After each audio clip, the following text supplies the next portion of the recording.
KC canal, Nagarjuna Sagar కుడి ఎడమ కాల్వల ఆయకట్టు, తూర్పు గోదావరి, పశ్చిమ గోదావరి జిల్లాల ఆయకట్టు పంటలకు పూర్తి స్థాయిలో నీరు అందించాలని జలవనరుల శాఖ అధికారులను మంత్రి నిమ్మల రామానాయుడు ఆదేశించారు.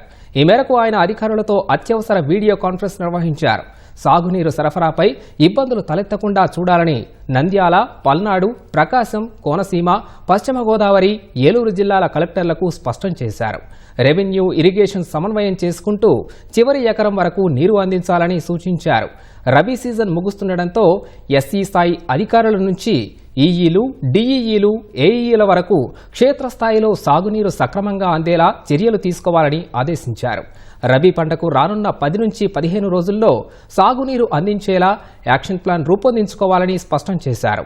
కాల్వల పూడికలు, తూడు, లాకుల మరమ్మతులు వంటి సమస్యలను అధిగమించి పంటను కాపాడాలన్నారు.